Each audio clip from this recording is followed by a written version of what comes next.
L'Esprit du Fils reçut le témoignage que tout était bien. Il vit clairement qu'il devait monter à Jérusalem et il partit. Lorsque ses frères furent montés à la fête, il y monta lui aussi, non pas publiquement, mais comme en secret. Jean 7, 10. Il vit clairement qu'il devait monter à Jérusalem. Le point, c'est que le Seigneur Jésus est limité entièrement par sa relation avec son Père, par sa dépendance volontaire, par la loi de la vie qui veut que tout vienne de Dieu et rien de soi-même. Essayons de vivre sur ce niveau-là, et nous verrons si l'homme naturel ne se rit pas et ne se moque pas de nous. Remarquons combien de questions nous seront posées. Qu'est-ce que vous allez faire? Je ne sais pas. Où allez-vous? Je ne sais pas. Quand partez-vous? Je ne sais pas. J'irai lorsque le Seigneur me dira que je peux partir, quand le Seigneur m'en donnera l'assurance, quand je serai libéré par le Seigneur. Exprimons ce langage spirituel sous quelle forme que nous le voulions. Qu'est-ce que l'homme naturel en dira? Il en rira. Il se moquera de nous. Ce n'est pas vraiment et seulement vrai de l'extérieur, mais nous trouverons cette même réaction en nous-mêmes. Très souvent, nous sommes enclins à nous accuser de folie, à nous questionner nous-mêmes. Pourquoi ne puis-je pas faire ceci, cela? Nous sommes alors obligés de nous arrêter. Pourquoi est-ce que je ne le fais pas? Parce que je ne peux pas, pourquoi pas? Tant de questions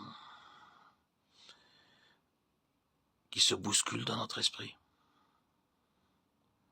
Le Seigneur ne fait pas cela. Je ne suis pas conscient que le Seigneur veuille faire cela. C'est là le langage, la conscience du Fils. C'est le chemin de la vie. Rechercher la volonté, uniquement la volonté de Dieu. Ishmaël, par contre, se moque d'Isaac, comme la vie naturelle se rit de la vie spirituelle. Ishmaël essaie toujours d'avoir le dessus et de chasser ce qui est de Dieu. C'est l'état de fils qui se manifeste. Naturellement, si nous ne sommes pas un fils, nous ne connaissons pas ces expériences-là. Mais si nous sommes un fils, nous connaîtrons au moins quelque chose de ce dont nous parlons ici. Nous pouvons donc reconnaître aussitôt si nous sommes un fils. Ce langage n'est pas étranger au fils, il est parfaitement intelligible, tout au moins jusqu'à un certain point. L'état de fils se trouve en plénitude dans la personne du Seigneur Jésus, et sa vie tout entière est une indication, une exposition de l'état de fils, de ce qu'il signifie spirituellement. Ensuite, cet état de fils étant devenu parfait en lui, comme homme, dans l'humanité qu'il avait prise sur lui, l'esprit du Fils de Dieu vient prendre sa résidence dans l'enfant de Dieu né de nouveau, et commence à vivre en lui cet état de fils parfait qu'est le Fils de Dieu. Dieu a envoyé dans vos cœurs l'esprit de son Fils, lequel crie à bas, c'est-à-dire Père. Galates 4, 6. Si l'esprit du Fils gouverne dans notre cœur, il n'y aura jamais la moindre contradiction entre notre conduite, notre attitude et ce qui est écrit dans la parole de Dieu. Nous verrons ce qui se trouve dans la parole de Dieu s'exprimer spontanément dans notre vie.